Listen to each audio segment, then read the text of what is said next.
Samase, it's different.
Tayyib.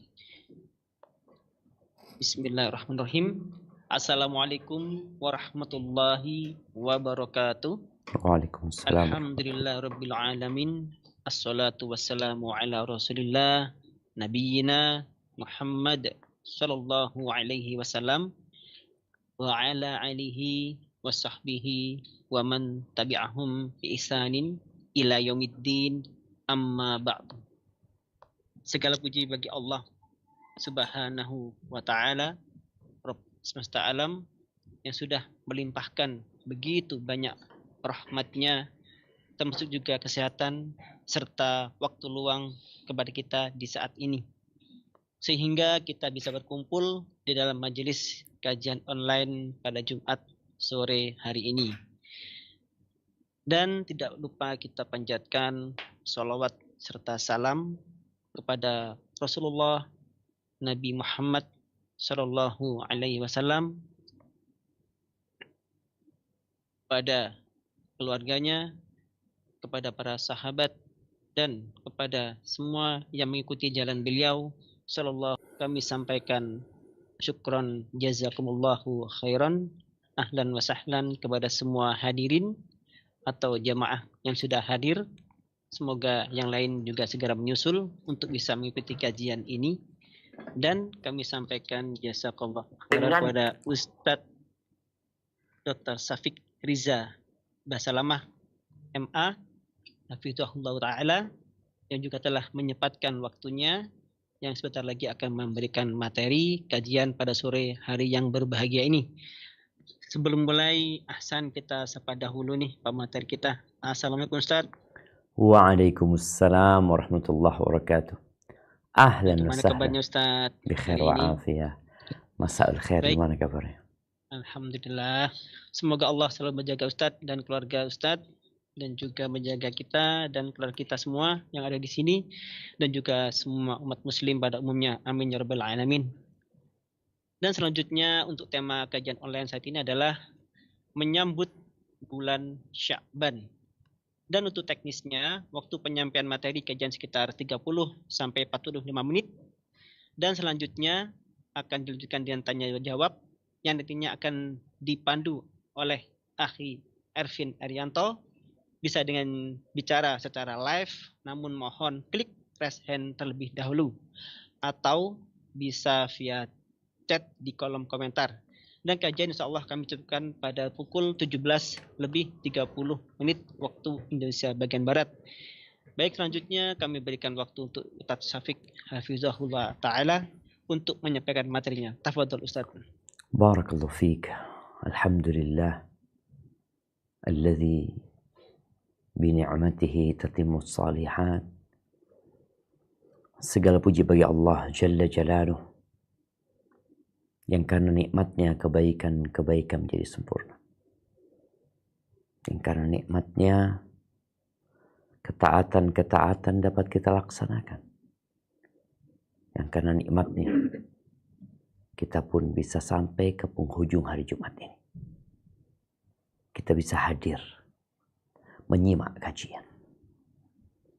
Walaupun kita tahu yang namanya mengikuti kajian secara online terkadang membuat kita tidak betah untuk fokus dan konsentrasi.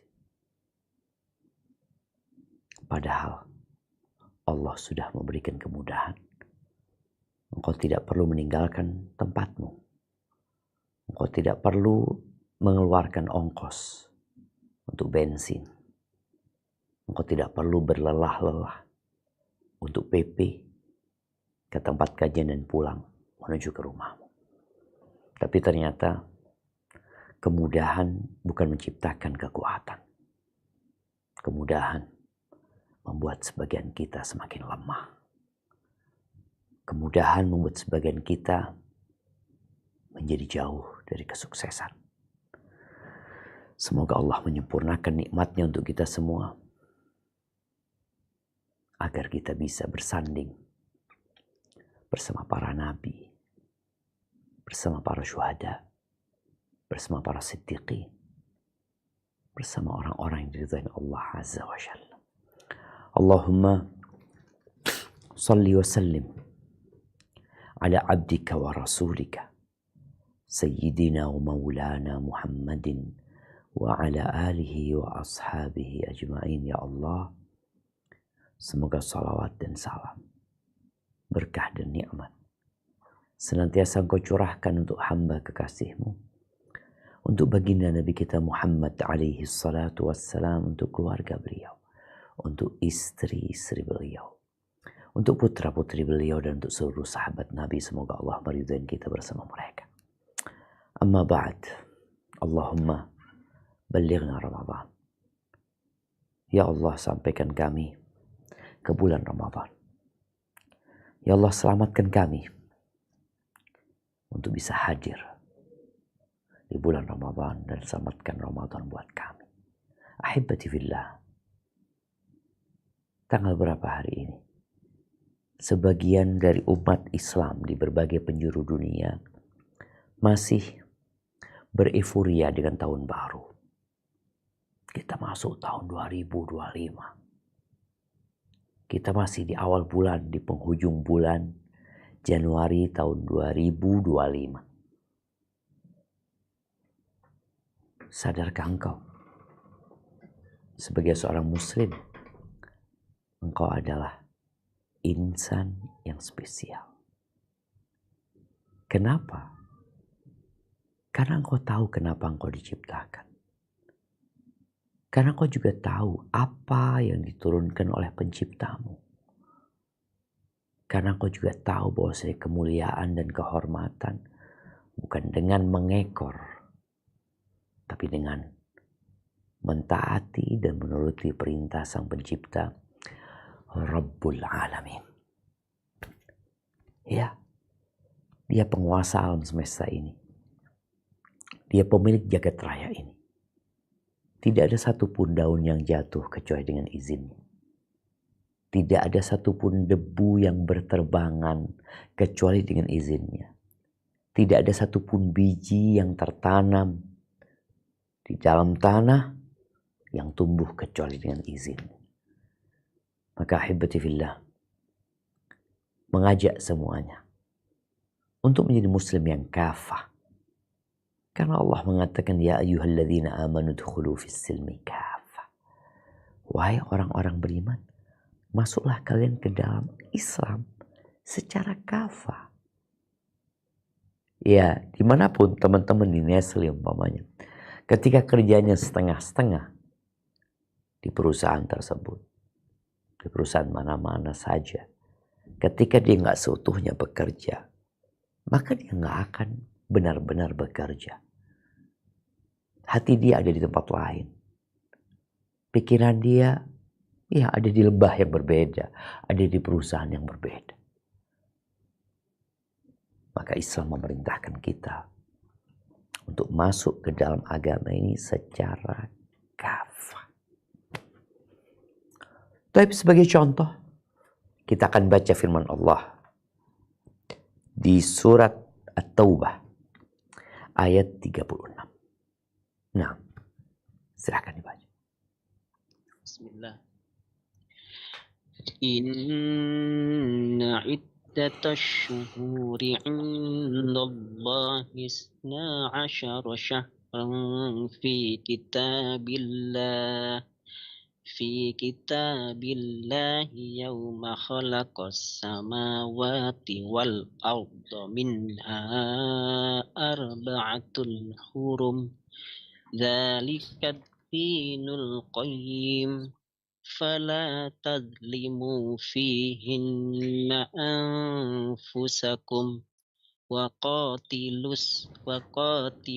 musyrikina kaffatan kama yuqatilunakum kaffah wa'lamu annallaha ma'al muttaqin. Sesungguhnya bilangan bulan pada sisi Allah ialah 12 bulan. Dalam ketetapan Allah, di waktu Dia menciptakan langit dan bumi, di antaranya 4 bulan haram. Itulah ketetapan agama yang lurus, maka janganlah kamu menganiaya diri kamu dalam bulan yang 4 itu. Dan perangilah kaum musyrikin itu semuanya, sebagaimana mereka pun memerangi kamu semuanya. Dan ketahuilah bahwasanya Allah beserta orang-orang yang bertakwa. Barakallahu fiik. Ada apa dengan ayat ini?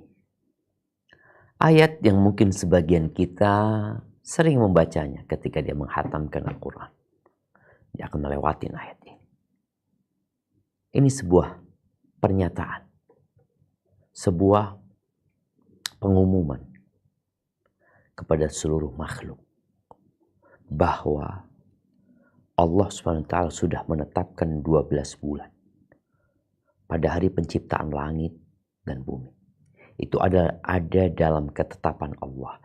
Ada tercatat di Lauhul Mahfuz. 12 bulan.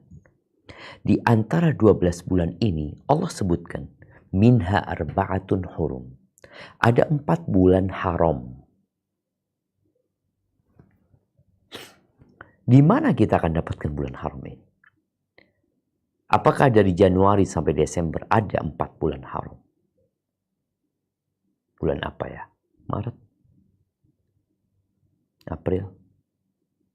Atau Desember? Tidak ada. Yang namanya bulan itu ditetapkan dengan rembulan. Yang namanya bulan itu ditetapkan dengan rembulan. Sedangkan bulan-bulan yang ditetapkan oleh manusia sekarang, Januari sampai Desember, itu menggunakan mentari bukan rembulan.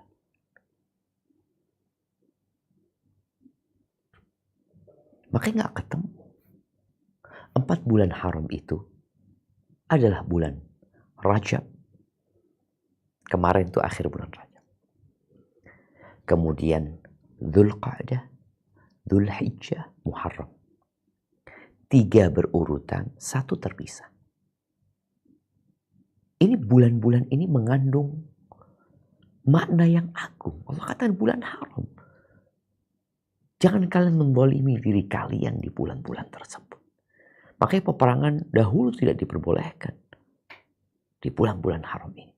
Bahkan orang-orang musyrikin di kota Mekah yang mereka belum terpengaruh dengan budaya-budaya luar sana. Kecuali budaya kesyirikan mereka itu sendiri. Mereka masih menghargai bulan-bulan ini. Kita nih yang sudah muslim. Bagaimana penghargaan kita terhadap 4 bulan ini? Sebagian kita kenal aja enggak. Tahu aja enggak. Gimana dia akan memberikan penghormatan dan penghargaan? Kenal aja enggak. Coba sebutin. 12 bulan yang ditetapkan Allah Azza wa Jalla. Muharram, Safar, Rabiul Awal, Rabiul Akhir. Rabiul Awal, Rabiul Akhir. Jumadil Awal, Jumadil Akhir. Jumadal Ula, Jumadal Akhirah. Terus Rajab dan Sya'ban, Rajab, Sya'ban, Ramadan, Syawal, Syawal, Dzulqa'dah, Dzulhijjah. Dzulqa'dah, Dzulhijjah. Barakallahu fiik. Nah, Kasih hadiah. Yang bisa jawab barusan. Nah, jemaah. Alhamdulillah masih ada yang hafal. Ada. Tapi nggak banyak. Dan alhamdulillah Anda melihat anak-anak TK kadang-kala lebih pintar daripada bapak dan emaknya. Dia hafal yang tidak dihafal orang tuanya. Dia mengetahui yang tidak diketahui orang tuanya. Maka ahibati fillah, kita sekarang masuk ke bulan Sya'ban. Yang pergantian bulan dalam agama kita ini bisa dilihat oleh kebanyakan orang. Kenapa? Karena tinggal lihat dia. Hilal. Malam ini nih, antum mungkin akan melihat hilal. Di ufuk barat sana. Muncul hilal. Oh, malam tanggal 2 sudah. Atau malam tanggal 3 nantinya. Terus seperti itu. Dan ada, ini bukan bulan sabit ya. Jadi yang dilihat itu bulan sabit. Yang ditampilkan bulan purnama ya. Jadi bulan sabit. Lahirnya bulan itu seperti sabit. Makanya tadi, kenapa orang dulu itu bisa tahu tanggal berapa tanpa punya kalender? Dari mana dia tahu? Kalau dengan matahari, sulit. Tapi dengan rembulan, tiap malam dia lihat tuh bulan. Oh, kayaknya sekarang tanggal 13, 14, 15, 16, 17, terus seperti itu. Tapi kebanyakan orang udah nggak perhatian dengan hal itu ya. Dulu mereka perhatian.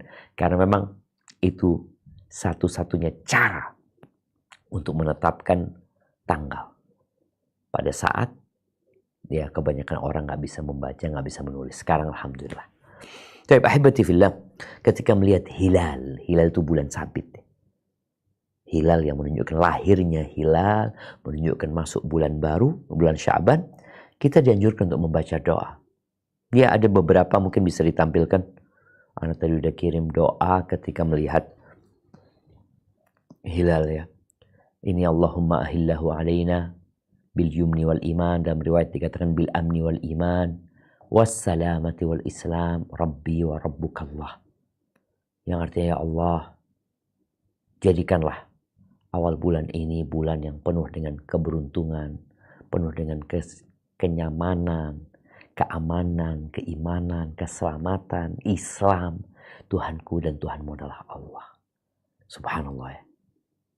Seakan-akan setiap kita masuk awal bulan kita perlu memohon kepada Allah.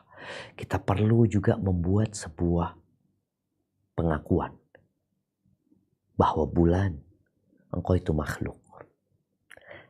Engkau bukan Tuhan. Tuhanku dan Tuhanmu satu, Allah Azza wa Jalla. Karena ada yang menyembah rembulan dan ada pula yang menyembah matahari. Jamaah rahimakumullah. Apa yang dilakukan Nabi SAW di bulan Sya'ban? Kita bicara kita mau nyambut bulan Sya'ban. Ngapain kita di bulan Sya'ban? Kita tidak bicara bulan Februari. Kita bicara bulan Sya'ban. Ternyata Rasulullah SAW di bulan Sya'ban ini beliau banyak sekali berpuasa sunnah. Ya, yang tidak punya utang. Sedangkan bagi yang punya hutang, khususnya emak-emak ini, bayar nih hutangnya. Ini bulan terakhir untuk melunasi hutang. Aisyah radhiyallahu ta'ala anha berkata, dari hadis yang diriwayatkan Imam Bukhari dan Muslim, "Ma ra'aitu Rasulullah sallallahu alaihi wasallam istakmala siyama syahrin qat illa Ramadan." Aku nggak pernah ngelihat Nabi SAW puasa sebulan penuh kecuali bulan Ramadan.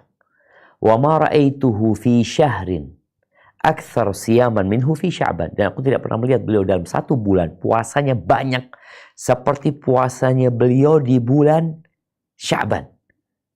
Bahkan di beberapa riwayat dikatakan kana yasumu Sya'ban kullahu. Beliau puasa Sya'ban full semuanya. Dan dikatakan riwayat Muslim kana yasumu Sya'ban illa qalila. Beliau puasa Sya'ban full kecuali dikit lah. Ada beberapa hari yang beliau tidak berpuasa. Ahibati fillah. Kenapa beliau banyak puasa di bulan Sya'ban? Ternyata memang bulan Sya'ban ini menjadi bulan yang orang-orang melalaikan beramal di dalamnya. Yang ada dalam benak banyak orang sekarang. Nih teman-teman di Nestle ini, apa yang dilakukan? Persiapan buat Ramadan. Persiapan.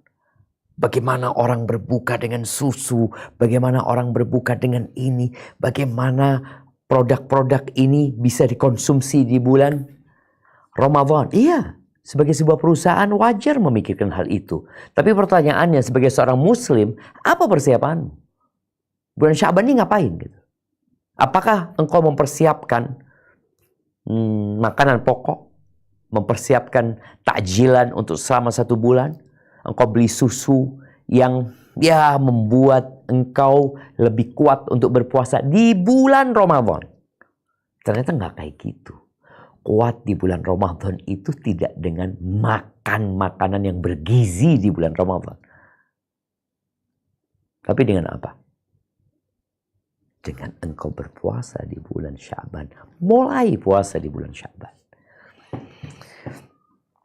Usamah bin Zaid radhiyallahu ta'ala anhu, di hadis riwayatkan Imam Ahmad, dia pernah berkata kepada kekasihnya Rasulullah sallallahu alaihi wasallam. Dia mengatakan, "Walam araka tasum fi syahrin ma tasumu min Sya'ban."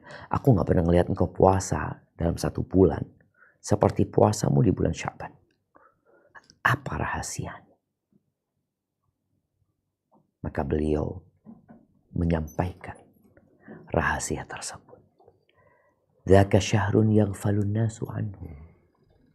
Ini bulan yang orang-orang melalaikan. Baina Rajab Ramadan. Yang posisinya antara bulan Rajab dan bulan Ramadan. Tapi bulan Rajab, bulan haram. Ramadan, bulan turunkannya Al-Quran dan bulan puasa. Ini bulan orang melalaikannya. Padahal zaman dulu orang nggak kenal sama Januari, Februari nggak kenal. Artinya orang-orang yang berada di kota Mekah, kota Madinah nggak kenal. Ternyata mereka lalai dengan bulan Sya'ban ini. Karena dia terjepit. Orang fokus ke bulan Rajab dan fokus ke bulan Ramadan. Sya'bannya, ya entah dia persiapan Ramadan dengan bahan-bahan makanan kadang-kala. Maka kata Nabi SAW, وَهُوَ شَهْرٌ تُرْفَعُ فِيهِ الْأَعْمَالِ إِلَىٰ رَبِّ الْعَالَمِينَ.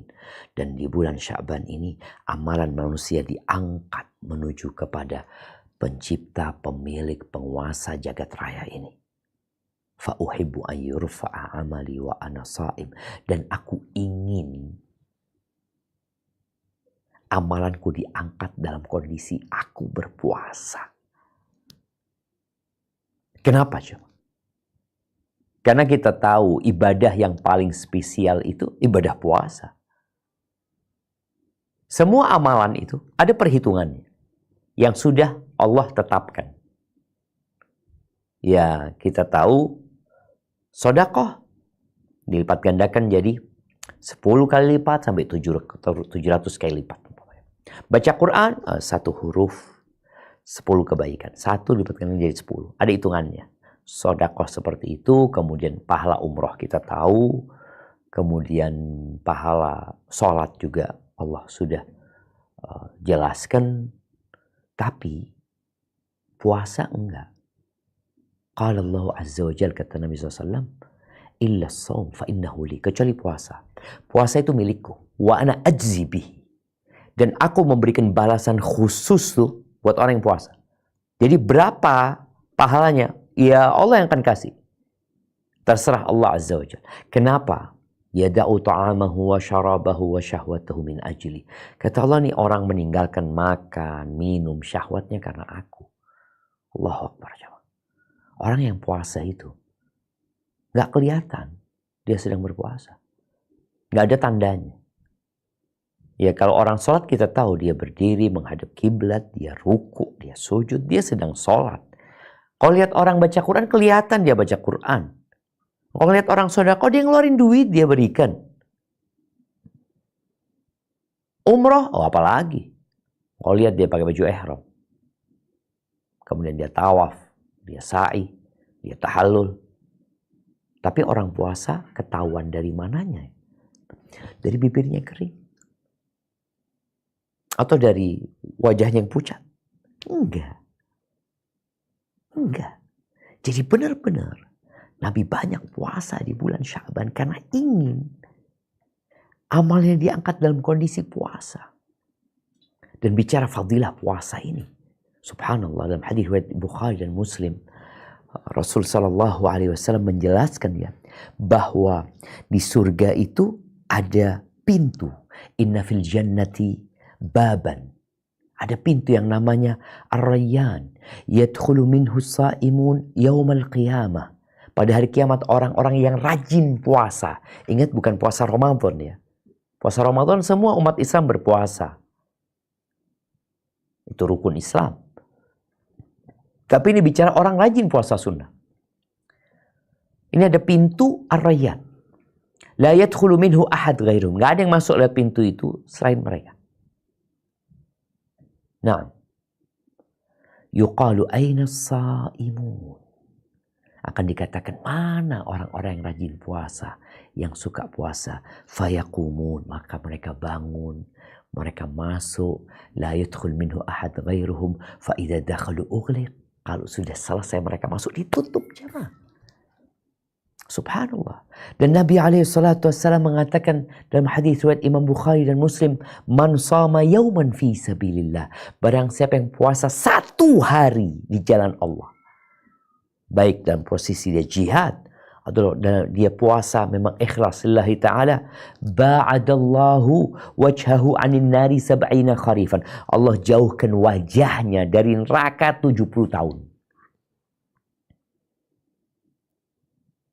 Terus engkau nggak mau puasa. Nabi yang sudah diampuni dosanya dan yang lalu dan yang akan datang, beliau memperbanyak puasa di bulan Sya'ban, bahkan hampir full puasa di bulan Sya'ban. Ahibati fillah, kalau kita lihat penjelasan Nabi SAW kenapa beliau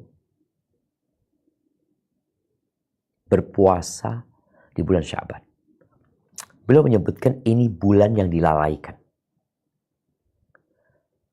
Bulan yang padahal bulan ini ada fadilah, itu diangkatnya amal kepada Allah Azza wa Jalla. Dan memang melakukan ibadah di saat orang-orang tidak melakukan ibadah tersebut terasa lebih berat. Di saat orang-orang di bulan Sya'ban ini, ayo nih kita kuliner nih, ini makan siang terakhir nih di bulan Sya'ban. Mumpung kita belum masuk bulan Ramadan, ini orang puasa. Maka berpuasa pada saat orang-orang lalai memiliki nilai yang lebih. Ibadah apa saja sebenarnya di saat orang-orang lalai, seperti sholat malam, gak sama dengan sholat yang lainnya, sholat sunnah lain. Kenapa? Karena orang-orang pada tidur, dia sholat. Nih, dia puasa di bulan Sya'ban pada saat orang-orang tidak berpuasa. Dan kita tahu bahwasanya beribadah di waktu orang-orang lalai itu termasuk untuk tolak balak jemaah. Artinya Allah Azza wa Jalla bisa menolak balak di saat ada orang-orang yang soleh, yang taat kepada Allah Azza wa Jalla, terus beribadah, sehingga balak itu nggak turun kepada keluarganya, nggak turun kepada anaknya, nggak turun kepada tetangga-tetangganya. Maka usahakan ya kita memperbanyak puasa di bulan Sya'ban ini. Dan juga para ulama menyebutkan bahwasanya di antara hikmah puasa di bulan Sya'ban ini adalah isti'dadan li Ramadan. Persiapan untuk bulan Ramadan. Orang yang puasa itu punya waktu lebih daripada yang nggak puasa. Dia nggak ada ceritanya makan siang, nggak ada ceritanya ngopi, nggak ada ceritanya makan sore, nggak ada ceritanya duduk bersama ngobrol menikmatin pisang goreng, nggak ada. Dia puasa, sehingga dia akan lebih banyak beribadah di saat dia berpuasa. Maka usahakan orang yang puasa di bulan Sya'ban ini, ya kalau bicara itu muqaddimah sebagai persiapan untuk bulan Ramadan, maka perbanyak pula ibadah selain puasa. Artinya semua ibadah yang bakal kita lakukan di bulan Ramadan, lakukan di bulan Sya'ban sambil kau berpuasa. baca Quranmu, nah, zikirmu, dan subhanallah, orang jamaah yang puasa di bulan Sya'ban, ketika dia masuk ke bulan Ramadan, santai dia. Seperti orang yang biasa lari sebelum perlombaan lari maraton. Dia tiap hari lari. Ketika lari maraton, dia santai. Di saat orang lain ngos-ngosan. Dan buktikan itu. Lihat orang yang gak pernah puasa sunnah. Ya memang gak wajib. Enggak wajib. Kok gak puasa gak apa-apa. Gak wajib. Tapi engkau akan lihat. Berapa banyak hal yang tidak wajib dalam urusan dunia engkau kerjakan. Bahkan yang makruh engkau kerjakan. Dengan dalih kan cuma makruh saja. Ketika ditawarkan sesuatu, kemuliaan engkau katakan kan gak wajib. Engkau mengejar dunia yang bakal engkau tinggalkan. Dan engkau meninggalkan akhirat. Yang engkau akan menuju ke sana selama-lamanya. Ahibati fillah. Itu berkaitan dengan puasa yang dianjurkan kita memperbanyak di bulan Sya'ban ini. Ada satu masalah di bulan Sya'ban ini yang kita melihat orang-orang merayakannya. Itu nisfu Sya'ban. Malam nisfu Sya'ban. Berkaitan dengan malam nisfu Sya'ban ini, ada beberapa hadis yang menyebutkan keutamaan nisfu Sya'ban. Sebagiannya ya disahihkan oleh para ulama, sebagiannya dhaif, bahkan ada yang mungkin tidak layak untuk dijadikan dalil. Di antara yang disahihkan oleh sebagian ulama adalah hadis yang diriwayatkan oleh Abu Tha'labah Al-Khushani radhiyallahu anhu. Dia berkata, qala Rasulullah SAW, idza kana lailatul nisfi min Sya'ban, apabila malam nisfu Sya'ban, ittala Allah ila khalqih, Allah memandang, memperhatikan hamba-hambanya, fayaghfiru lil mu'minin, Allah ampuni orang-orang yang beriman, wa yumli lil kafirin, dan orang-orang kafir enggak diampuni, ditunda kecuali mereka masuk Islam dan beriman. Wa yadau ahlal hiqdi bihiqdihim hatta yada'u. Adapun orang-orang yang tenggelam dalam kedengkian, maka Allah enggak ampuni dosa dia sampai mereka meninggalkan kedengkian mereka. Ini hadis riwayatkan Imam Tabrani dan dihasankan oleh Syekh Albani rahimahullahu taala. Kemudian hadis yang lain, hadis Abu Musa Al-Asy'ari radhiyallahu anhu, bahwa Rasulullah sallallahu alaihi wasallam bersabda, "Innallaha la yattali'u fi lailatin nisfi min Sya'ban." Allah benar-benar memandang kepada hambanya, memperhatikan hambanya pada malam nisfu Sya'ban. Fayaghfiru li jami'i khalqih. Allah mengampuni semua hamba-hambanya illa li musyrikin aw musyahin. Kecuali untuk orang musyrik atau orang yang menyimpan dendam, yang tidak bertegur sapa dengan saudaranya. Nggak diampuni dosanya. Ini hadis riwayatkan Ibnu Majah. Ahibati fillah, ada sebagian athar dari para salafus saleh. Atha bin Yasar mengatakan tidak ada malam setelah malam Lailatul Qadar yang lebih utama daripada malam nisfu Sya'ban. Karena di situ Allah melihat kepada hamba-hambanya, kemudian mengampuni dosa-dosa hambanya, kecuali tadi buat orang musyrik dan orang yang menyimpan kedengkian, orang yang tidak bertegur sapa. Namun ahibati fillah, hadis yang tadi kita bacakan bukan berarti ada perayaan khusus di malam nisfu Sya'ban. Ada hadis yang menyebutkan bahwasanya idza kana lailatu an-nisfi min Sya'ban, ini hadis dikatakan maudhu' ya. Apabila malam nisfu Sya'ban, maka kalian hidupkan malamnya, puasa di siang hari. Enggak, hadis enggak sahih. Terus ya udah, engkau ibadah di malam nisfu Sya'ban, tinggalkan dosa. Engkau perbanyak ibadah tapi tanpa ada perayaan tersendiri. Malam tanggal 15-nya memang dianjurkan puasa, tapi bukan pengkhususan.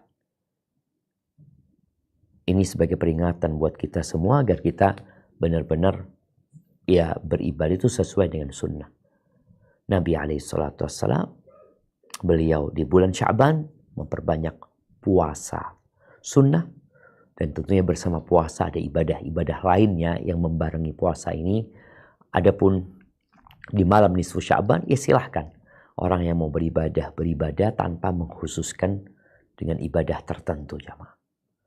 Terus mungkin sebagian kita berpikir gimana puasanya? Banyak puasa ini seperti apa gitu? Apakah puasa Senin Kamis? Silahkan puasa Senin Kamis. Atau mau puasa, sehari berbuka. Atau enggak mau nyambung. Aku mau puasa 2 pekan. Atau sepekan dia puasa, kemudian istirahat 2 hari, kemudian puasa lagi. Silahkan. Puasanya bebas karena disebutkan dalam hadis Aisyah radhiyallahu anha, Nabi puasa hampir full. Artinya nyambung puasanya beliau alaihi salatu wassalam. Taib, itu yang dapat Anda sampaikan.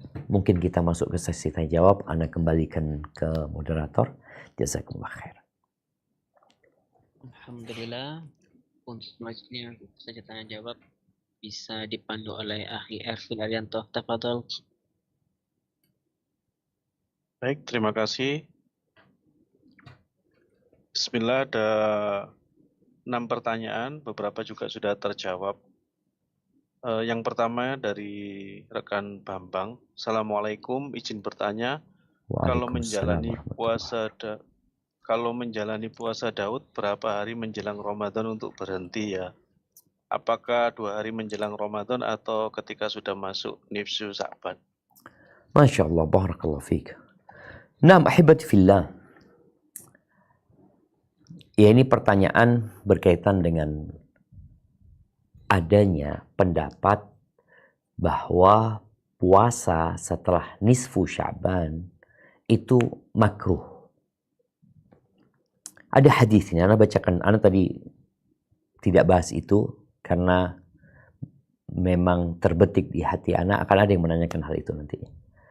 Ini hadis riwayatkan Imam Ahmad, Abu Daud, Tirmidzi. Bunyi hadisnya, "Idzan tasafa Sya'ban fala tasumu hatta yakuna Ramadan." Apabila masuk nisfu Sya'ban, pertengahan Sya'ban, kalian jangan puasa sampai Ramadan. Jadi seakan-akan puasa Sya'ban itu sampai nisfu Sya'ban aja. Hadis ini diperselisihkan oleh para ulama. Ada sebagian ulama yang mensahihkan dan jumhur ulama tidak mensahihkan hadis ini. Kenapa? Karena terbukti Nabi SAW puasa sampai hampir full di bulan Sya'ban. Juga ada hadis yang mengatakan kalian jangan berpuasa sehari atau 2 hari sebelum Ramadan. Kecuali orang yang biasa puasa. Ya udah puasa sunnah. Jadi kita nggak sengaja gitu loh. Anak mau puasa sehari sebelum Ramadan. Ya enggak. Kok perbanyak puasa sunnah. Jadi kalau orang sudah biasa puasa sunnah, puasa Senin Kemis atau puasa Senin Kemis, kemudian sampai tanggal 29 Sya'ban ternyata hari Kemis. Boleh dia puasa? Puasa nggak apa-apa. Memang dia biasa puasa Senin Kemis. Atau dia memang puasa Daud. Atau dari awal dia memang niat puasa 2 hari puasa, sehari berbuka umpamanya. Dan waktu puasa ternyata sehari sebelum Ramadan. Nggak apa-apa. Karena memang jumhur ulama berpendapat hadis-hadis yang menjelaskan puasanya Nabi SAW dan ucapan Nabi SAW berkaitan dengan setelah nisfu Sya'ban itu menunjukkan diperbolehkannya puasa di sana. Walaupun ada yang berusaha untuk menggabungkan antara larangan ini dan adanya perbuatan Nabi SAW dan ucapan Rasul SAW berkaitan dengan puasa Sya'ban ini.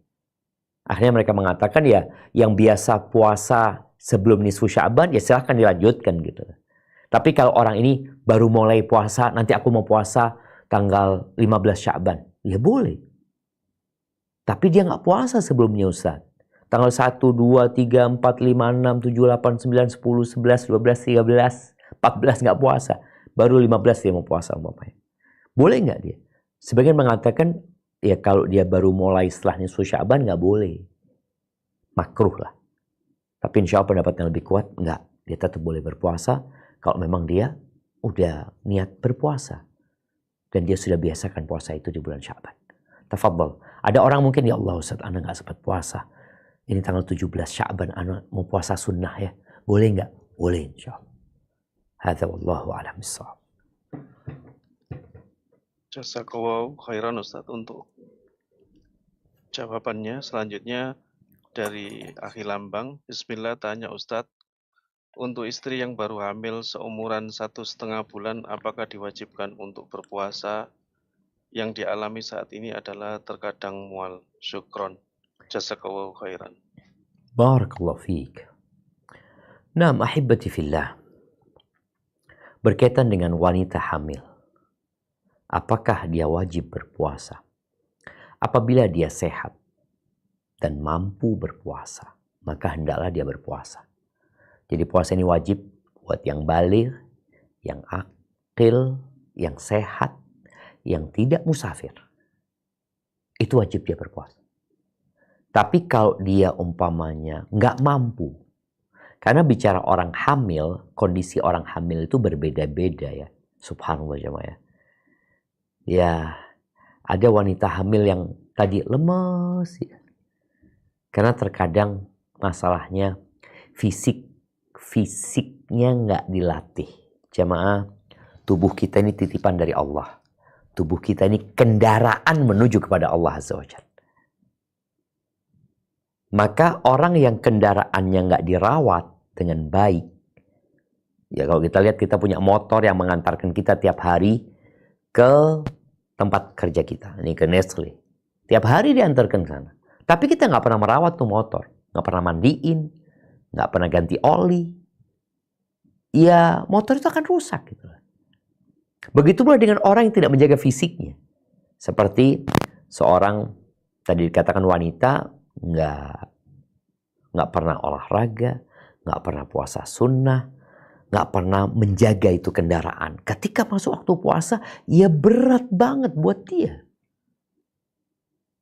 Sekarang ada beberapa video ya yang membandingkan antara orang-orang yang rajin berolahraga dan orang-orang yang tidak rajin berolahraga. Orang yang rajin berolahraga dalam kondisi hamil, perutnya besar, dia tetap bisa beraktivitas. Dia bisa lari, nggak ada masalah. Tapi orang yang tidak biasa berolahraga, ya mau bangun aja butuh bantuan orang dia jemaah. Maka apabila tadi kondisi wanita hamil ini sehat, mampu berpuasa, dia berpuasa. Tapi ketika dia tidak mampu, kalau dia berpuasa bisa membahayakan dirinya dan membahayakan bayinya, ya sudah. Dia nggak usah puasa, tapi nanti dia ganti. Dia qadha ketika dia sudah mampu. Itu pendapat jumhur ulama. Hadza wallahu a'lam bissawab. Jazakallahu khairan Ustaz.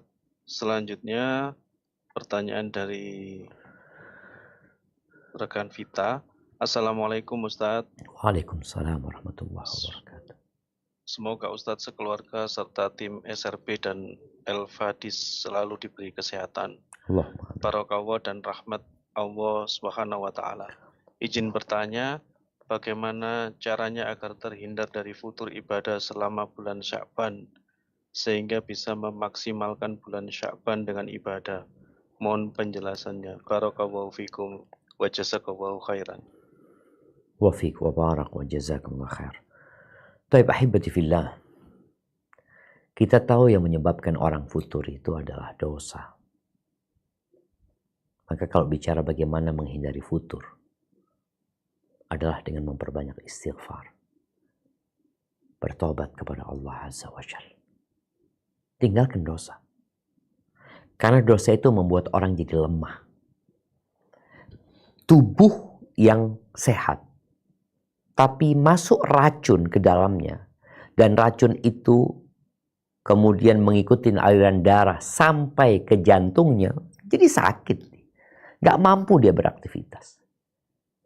Dan kita tahu dosa itu membuat nokta di dalam jantung kita.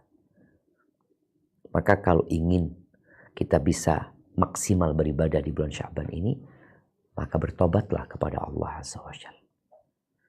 Duduklah engkau setelah sholat duha, membaca Rabbi ighfirli wa tub alayya innaka antat tawwabur rahim 100 kali. Dan cari waktu lain kau baca istighfar. Tinggalkan dosa. Tinggalkan kawan-kawan yang membuatmu ya menjadi futur. Cari kawan-kawan yang niat puasa juga di bulan Sya'ban ini. Mereka mau persiapan buat Ramadan. Itu cari kawan yang seperti itu. Sehingga dia akan tanya sama kau, puasa nggak besok? Pokoknya kayak gitu. Pada hari Senin dia mau ambil Senin, Selasa, Rabu, Kamis. Ada yang mengingatkan. Dan jadikan istrimu kawan terbaikmu di bulan Sya'ban ini untuk memperbanyak ibadah. Jangan sampai istri yang malah gandoli itu apa ya? Gantungin suaminya supaya suaminya nggak puasa. Aduh, udah usah mas lah, cari kawan tadi, dan jadikan istrimu kawan. Sampaikan kepada dia tentang keutamaan bulan Sya'ban. Kemudian anak-anakmu juga diajak puasa di bulan Sya'ban ini. Mereka yang mungkin merantau, kuliah, ingatkan mereka jangan lupa puasa di bulan Sya'ban ini. Sehingga keluarga ini yang awalnya futur saling menyemangati, insyaallah seperti itu. Hadza wallahu a'lam bissawab. Jazakallahu khairan Ustaz. Selanjutnya pertanyaan dari Akhi Dimas. Bismillah. Izin bertanya, saat ini saya sedang diberi musibah.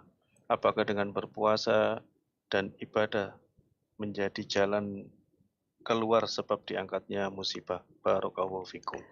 Barakallahu fik. Ahibbati fillah. Ma nazala bala'un illa bidhammin. Wa ma nuzi'a illa bitawbah. Ketahuilah bahwa bala itu tidak turun kecuali karena dosa dan tidak diangkat kecuali dengan taubat. Maka kalau dikatakan engkau sekarang sedang dalam musibah, apakah puasa itu dapat mengangkat bala tersebut? Iya. Tapi bertobatlah engkau kepada Allah Azza wa Jalla. Engkau harus bermuhasabah. Ma asabaka min hasanatin faminallah. Kata Allah, tidak ada kebaikan yang menimpamu kecuali dari Allah. Wa ma asabaka min sayyi'atin famin nafsi. Tapi keburukan yang menimpamu dari dirimu sendiri. Maka dengan bermuhasabah seorang ini, apa yang perlu dia hitung? Yang perlu dia hitung pertama, banyaknya nikmat Allah kepadamu. Nah, dengan puasa mungkin kau bisa lebih fokus menghitung nikmat Allah. Dan kau tidak akan bisa. Tapi banyak orang hidup menderita disebabkan dia lupa dengan nikmat yang Allah berikan. Contohnya ya, ada orang yang jempol kakinya diamputasi. Jempol kakinya doang. Semoga Allah jaga jempol kaki kita semuanya. Jempol kakinya doang. Kapan dia akan melewatin fase musibah itu? Ketika dia melihat kepada jempol kaki kanannya. Ketika dia melihat kepada jari-jari di sebelah jempol yang diamputasi. Dia akan lihat, ya Allah, alhamdulillah. Masih ada 4, ya Allah. Alhamdulillah. Dia lihat, ya Allah, alhamdulillah, ya Allah. Yang kanan masih lengkap, ya Allah. Tapi kebanyakan orang lihat kepada jempol yang dipotong. Iya, anak ini, anak ini, anak itu. Banyak nikmat Allah. Jemaah, kita punya 2 mata. Yang kalau diganti sama jet pribadi, engkau gak mau. Mau kedua mata engkau jadi orang buta tapi punya jet pribadi. Enggak lah. Berarti 2 matamu lebih mahal daripada jet pribadi tadi. Engkau punya ginjal yang sehat. Mau diganti sama motor ginjalmu? Enggak lah. Engkau punya kedua kaki, kedua tangan. Maka agar engkau bisa melewatin, bermuhasabah tadi kita sebutkan. Kau merasa sedang ada musibah, udah lihatlah kepada nikmat Allah banyak. Oke, ada musibah. Tapi gimana aku keluar dari musibah ini? Ini karena dosa-dosaku, aku bertobat ya. Allah kasih haitsu ma kunta, bertakwalah kepada Allah dimanapun kau berada. Wa atbi sayyi'atal hasanata huwa. Dan ikutin amalan yang dicintain Allah Azza wa Jalla. Bismillah, Ustadz Afwan bertanya, jika saya sudah beberapa kali umroh namun belum haji, karena ingin mengajak anak usia 5 tahun untuk haji, di mana yang bisa ajak anak di bawah umur hanya ada di haji furoda, sembari nabung untuk haji furoda sampai terkumpul, apakah boleh saya dan keluarga tetap melakukan umrah? Syukran. Masya Allah, barakallahu fiik. Nah, ahibati fillah, sebuah fenomena yang menyenangkan ya, kita melihat orang-orang berangkat umroh, berangkat haji, banyak ya, bahkan dari banyaknya jemaah itu membuat kredit kondisi kota Mekah dan kota Madinah. Dan ini hal yang menyenangkan sekali sebenarnya. Dan semoga Allah menjadikan kita orang-orang yang ikhlas beramal. Tapi berkaitan dengan pertanyaan yang baru saja dibacakan. Kalau bicara boleh saja. Boleh saja. Tapi memang kita tahu bahwasanya anak sebelum balik hajinya itu tidak dihitung. Artinya tetap dia belum berhaji. Yang akan dapat pahala bapak sama ibunya. Betul. Kalau mungkin yang mereka memang tetap anak mau saat ngajarin anak berangkat haji, nggak apa-apa. Karena ada orang tua juga yang melakukan ibadah, kayaknya anak nggak bisa tinggal anak. Ustaz. Ya udah, nggak apa-apa. Engkau bawa anakmu. Tapi yang jelas, itu belum terhitung hajinya dia. Kalau dikatakan apakah boleh sambil menabung untuk haji dan dia tetap berangkat umroh? Boleh, nggak ada masalah. Karena dia bukan nggak mau berangkat haji, tapi dia sedang menabung, menyicil untuk berangkat haji. Dan Rasul SAW menganjurkan kita untuk melakukan umroh berulang-ulang kali. Tabi'u bainal haji wal umrah ya. Ikutin haji dengan umroh, umroh dengan haji. Artinya ibadah ini jangan putus. Memang secara kewajiban udah gugur. Tidak seperti sholat kewajiban 5 waktu dalam sehari. Tidak seperti puasa kewajiban tiap tahun. Ya. Umroh dan haji ini cuma sekali wajibnya. Setelah itu selesai. Karena kewajiban ini sekali, akhirnya orang mungkin berpikir, udah saya sudah cukup. Enggak, Nabi SAW menganjurkan kita untuk mengikuti haji dengan umroh dengan haji. Karena dua ibadah ini, yanfiyanil kufra wal faqra, menghapuskan kekufuran dan kefakiran, sebagaimana api itu membersihkan besi dari karat-karatnya. Seperti itu. Hadza wallahu a'lam bissawab. Udah jawabannya. Jazakallahu khairan Ustaz untuk jawabannya. Selanjutnya kembali kepada topik pada sore hari ini.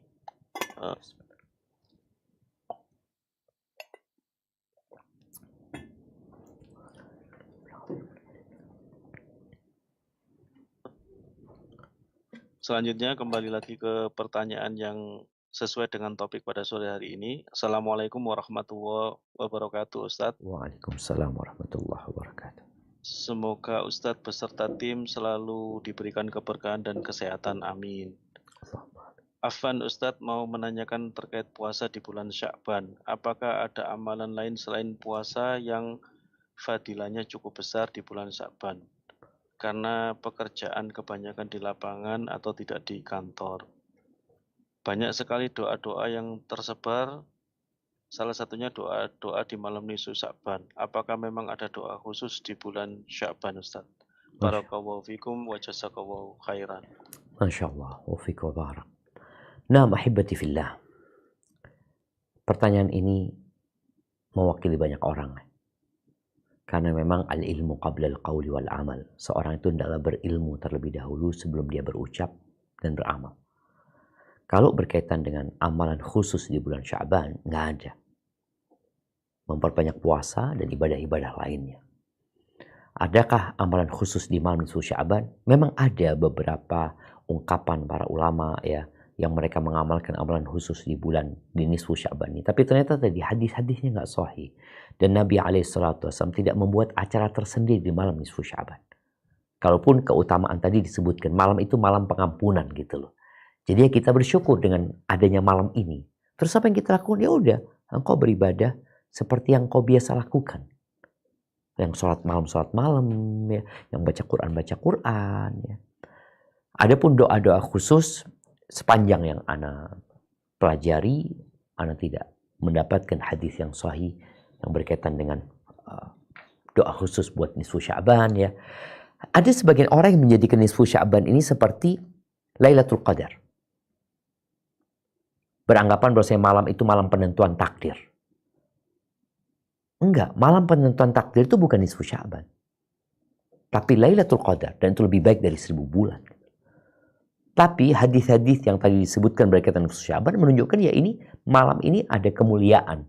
Allah mengampuni orang-orang pada malam tersebut gitu. Jadi kalau bicara ada doa khusus atau ibadah khusus atau sholat khusus, enggak. Terus gimana dengan orang-orang yang tidak mampu untuk puasa? Disebabkan dia kerja di lapangan. Tadi Anda contohkan. Ada wanita hamil yang terbiasa berolahraga. Maka di saat dia hamil, dia bisa lari. Dia bisa lompat.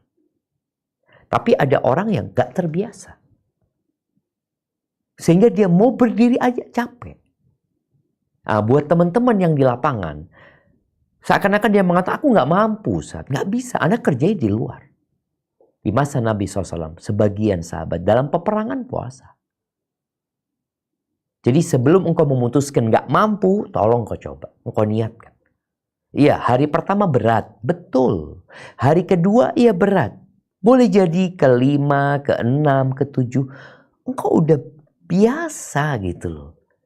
Sejatinya kalau kita lihat ya, puasa itu kalau mau dipikir-pikir, ya cuma nunda sarapan sama nunda. Memajukan sarapan dengan menunda makan siang. Itu aja. Maka buat teman-teman yang di lapangan, hendaklah mengkonsumsi. Ketika sahur itu dia mengkonsumsi makanan yang bergizi, kemudian minum vitamin atau apa. Sehingga tolong dicoba. Kalau dikatakan persiapan untuk Ramadan, ya tetap harus mempersiapkan diri, berlatih. Selain amalan itu, ya banyak. Kau bisa baca Quran, kau bisa memberi buka orang yang puasa, kau bisa bersedekah, ya. Zikir dan doa tentunya amalan yang paling ringan untuk diamalkan. Maka ingat bulan ini, bulan diangkatnya amalan. Hadza wallahu a'lam bissawab. Jazakallahu khairan Ustaz. Selanjutnya mungkin ini pertanyaan terakhir. Bismillah, Afwan, ada titipan pertanyaan. Ini pertanyaannya di luar topik ya Ustaz ya. Bagaimana sikap kita jika umur sudah cukup untuk menikah dan merupakan anak perempuan satu-satunya di keluarga dan sebagai tulang punggung keluarga? Namun saat diri ingin ikut ta'aruf, ibu selalu melarang dan selalu bilang nanti jika jodohnya akan datang sendiri. Padahal segala sesuatu itu harus ada usahanya, di mana kadang-kadang sikap ibu ke anak perempuan lebih tegas dibanding terhadap anak laki-laki. Barakallahu fiik. Iya, ahibati fillah. Berkaitan dengan anak perempuan yang jadi tulang punggung keluarga. Jadi kadangkala orang tua khawatir. Orang tua takut.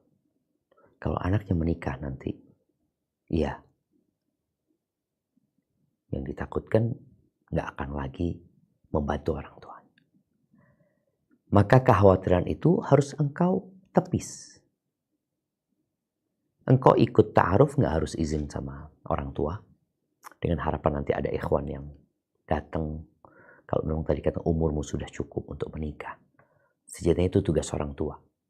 Untuk menikahkan anaknya ketika sampai umurnya. Tapi kalau orang tua nggak mau, tadi bahasanya, udah biar nunggu aja. Baik, nggak ada masalah orang tua nunggu. Engkau boleh berusaha dengan usaha yang sesuai dengan syariat. Namun ketika nanti engkau menikah, kalau memang engkau tetap ingin membantu orang tuamu sebagai seorang anak yang melihat kondisi orang tuanya, engkau sampaikan kepada calon suamimu, aku mau nikah, tapi karena kondisi orang tuaku ya nggak mampu, aku ingin tetap bekerja untuk bisa memberikan nafkah kepada orang tua. Kecuali suami mengatakan udah aman, orang tuamu jadi tanggunganku juga. Selesai sudah. Seperti itu. Itu bisa menjadi sebuah penawaran kepada pihak laki-lakinya sehingga pernikahan itu diberkahi oleh Allah SWT. Baru setelah itu engkau bilang ngomong sama orang tua. Atau engkau ngomong sama ikhwan itu nanti supaya datang melamarmu ke orang tua. Tapi ingat, jangan sampai melakukan yang haram dalam proses ta'aruf ini. Hadza wallahu a'lam bissawab. Dan ini akhir Jumat, banyak berdoa.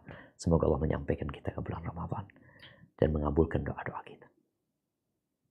Nah, barakallahu fikum. Alhamdulillahilladzi bi ni'matihi tatimmus sholihati.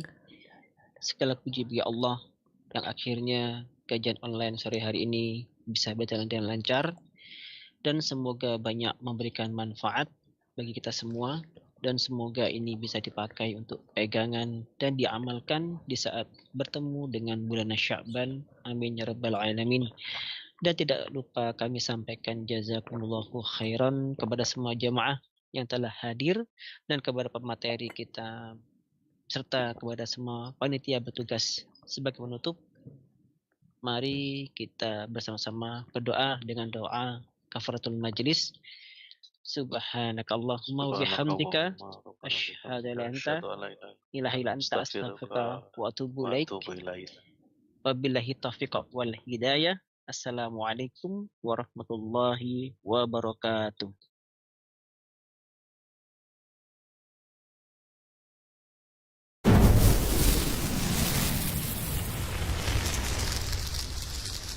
Samase, it's different.